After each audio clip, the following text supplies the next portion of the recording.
Ever wish you could, like, hop between time periods? You Yeah. know, like changing channels, Vikings 1 minute, futuristic cities the next? Uh-huh. Maybe even aliens right around the corner. Right.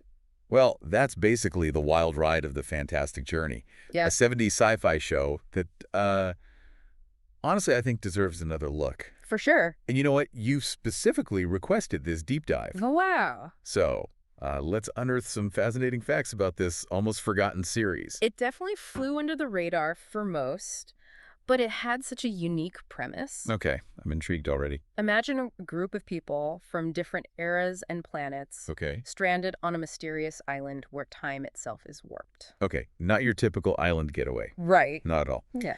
So first things first, when did this show actually air? It premiered in 1977, Okay. but only ran for a short time. Oh, really? Yeah, they initially ordered 13 episodes, Okay. but it got canceled after 9, Oh, wow. and then a 10th episode aired later Okay. as a mid-season replacement. But the 11th, Romulus.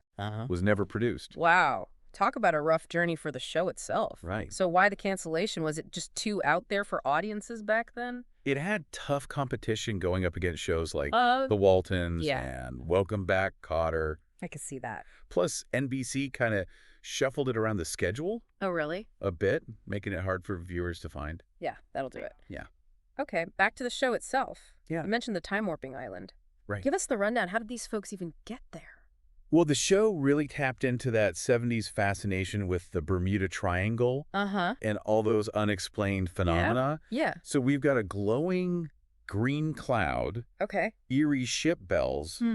signal a time warp event, Okay. and boom, our travelers are stranded. Okay. Spooky start. So who are these time-tossed travelers? We've got a real mix. Okay. Varian from the 23rd century. Okay. He's kind of the de facto leader. Got it. He's a pacifist, Okay. but he's got this device, the sonic energizer. That can do some pretty incredible things. Oh, really? Like what? Healing, manipulating matter, you name it. Wow. It's pretty cool. Sounds like a powerful dude. Who else is along for the ride? There's Scott, a teenager, Okay. who acts as kind of the audience surrogate, Okay. always learning and adapting to the crazy situations. Makes sense. And then you've got Dr. Fred Walters, the athletic doctor, Okay. who's a bit more impulsive. Uh-huh. A nice contrast to Varian's calmness. I love a good contrast in a team, anyone else with unique abilities. Oh, yeah. Okay. Liana, Okay. who's half Atlantean, What? half alien. Whoa. She has super strength and psychic powers. Are you serious? Oh, and she has a telepathic cat named Sillel. Hold on, a telepathic cat now. That's a missed opportunity. Right. If you ask me, okay, last but not least, tell us about the wild card of the group. That would be Dr. Jonathan Willoway, Okay? played by the legendary Roddy McDowall. Oh. He's a genius, but unpredictable.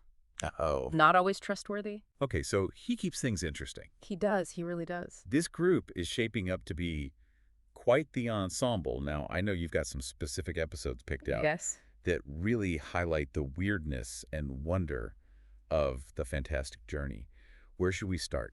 Let's jump into Atlantium. It features a megalomaniacal brain in a box, Hold on. ruling over a futuristic city What? built by survivors of Atlantis. A brain in a box. This is getting good. Where did they even film something like that? They actually filmed those scenes at the Bonaventure Hotel in Los Angeles. Oh, wow.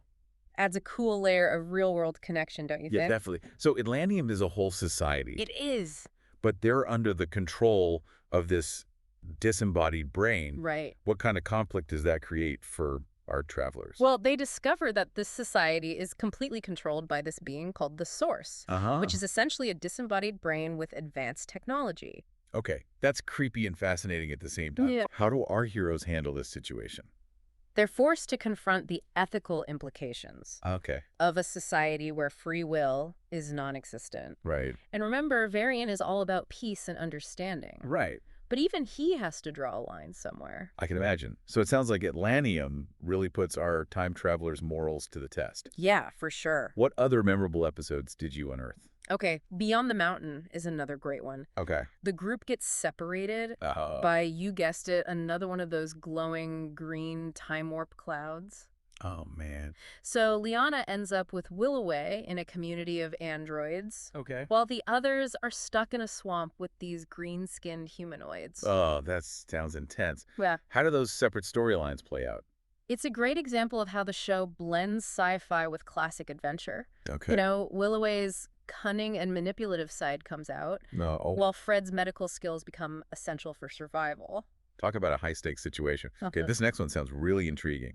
Children of the Gods. What's the deal with that? It's exactly what it sounds like. Our travelers stumble upon a society entirely ruled by children. Wow. So it's a bit of a Lord of the Flies scenario, Yeah. exploring what happens when kids have all the power.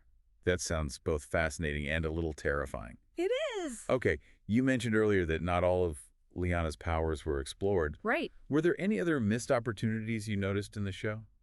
Well, Varian's sonic energizer is a bit of a mystery. Hmm. The show never really fully defines its limits. Oh, really? Yeah, he mostly uses it for good, like, healing and problem solving. Yeah. But you get the sense it could be far more destructive. Oh, really? If you wanted it to be. So kind of like a Force user who has to resist the dark side. Exactly. That adds a whole layer of complexity to his character. Yeah. Okay, what about an episode that really leans into the romance aspect? Oh, An Act of Love is a must-watch. Okay. Varian falls for a woman from a volcano-worshipping cult Oh, wow. that uses love potions. Okay. And get this, human sacrifices. Whoa, that escalated quickly. Love potions and human sacrifices. Talk about a recipe for disaster. Does Varian get sucked into this cult? It's a close call. Oh, my God. It really examines, faith, love, and free will. Right. It shows that even someone as level-headed as Varian can be vulnerable Yeah.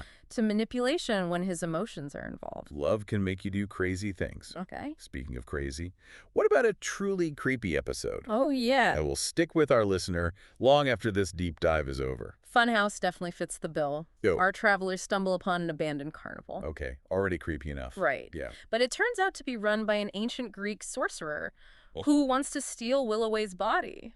Hold up, body snatching sorcerer at an abandoned carnival. That's nightmare fuel right there. It is. It really plays on our fear of the unknown Yeah. and the unsettling nature of abandoned places. Oh, for sure. Definitely a must-watch if you enjoy a good scare. You've sold me on that one now. The Fantastic Journey aired during a time of significant social change. Yeah. Did any episodes tackle those kinds of issues? Turnabout is a really interesting one. Okay. Joan Collins guest stars in this episode, Wow. where the women have rebelled against a male-dominated society. Oh, wow. Okay. Liana seemingly joins them, but the ending leaves you wondering where her true loyalties lie. That sounds like a powerful episode, especially for its time. Did the Fantastic Journey face any challenges behind the scenes? It did. Okay. That might have contributed to its short run. Like what? The show had a remarkably rushed development. Really? Yeah, DC Fontana, the creator, Okay. has talked about how little time they had Yeah. to really flesh out the concept and Uh-huh. get it into production. I can only imagine the pressure. Was there any network interference? Oh, yeah. That seems to be a common theme with shows from that era. Oh, for sure. The network wanted a more exotic group of travelers, Right. which actually led to the removal of 3 characters. Okay. After the pilot. Wow. Yeah. Talk about a major change. Yeah. It's a shame they didn't trust the original vision. But despite those challenges, the Fantastic Journey still managed to film on location They did. at some pretty iconic spots, right? Absolutely. They filmed in the Hollywood Hills, Okay. Juma Beach, and even Griffith Observatory. Oh, wow. Those real-world locations definitely add a layer of visual interest Yeah. and help ground the fantastical elements. Sure. It's amazing what they were able to accomplish with the resources they had. Mm. So we know the show was canceled, but did it have any lasting impact on science fiction? It's fascinating to think that a show with such a short run could have a lasting impact. Did the Fantastic Journey pave the way for any other sci-fi series? It's interesting to compare it to Logan's Run, Okay. which came out a few years later. They Mhm. both explore those themes of, controlled societies, Right. the search for freedom, Yeah. and the consequences of messing with time. I can see the similarities. It's like the Fantastic Journey planted some seeds, and other shows later cultivated. Yeah. Now, we've talked a lot about the time zones, Right. but what about the island itself? Hmm. Do we ever find out what's really going on there? The island remains a bit of a mystery throughout the series. Really? Yeah, we know it's somehow connected to a place called Evoland, Evil Land. which is supposed to be the key to getting home, Okay. but the show never really fully explains how it all works. So it's like this giant puzzle box, Yeah. and each time zone is a clue. Right. But the travelers never quite find the solution. Exactly. It keeps the audience guessing right along with the characters. I like that. Now let's circle back to our final thought-provoking question. Okay, hit me.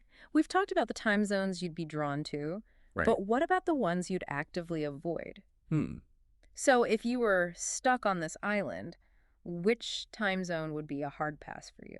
Ooh, that's a tough one. Right. Um, Makes you think. Knowing myself, I'd probably steer clear of any time zones with oppressive rulers or, strict social hierarchies. Right. I value my freedom too much to be stuck in a place that stifles individuality. Yeah, I feel that. I think I'd avoid any time zones involving creepy carnivals.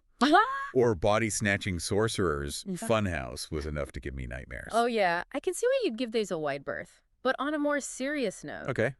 the fantastic journey really forces you to think about the choices you'd make when faced with the unknown. Yeah. Would you embrace the adventure or cling to the familiar, desperate for a way back home? It's a tough question. It is. That's what makes the show so compelling. He doesn't offer easy answers, Right. but it challenges us to consider different perspectives and really grapple with the complexities of being human. I think that's the enduring legacy of the fantastic journey. Wow. You know, it reminds us that even shows that flew under the radar can offer valuable insights and inspire us to imagine new possibilities. Beautifully said. And on that note, it's time to wrap up this incredible deep dive into the fantastic journey. To our listener who requested this episode, we hope you enjoyed this trip down memory lane. Yeah, thanks for listening. And to everyone else, if you ever stumble across the fantastic journey in your own time travels, we highly recommend giving it a watch. For sure. You might just find yourself transported to a world of wonder and imagination. Until next time, keep exploring, keep learning, and keep diving deep.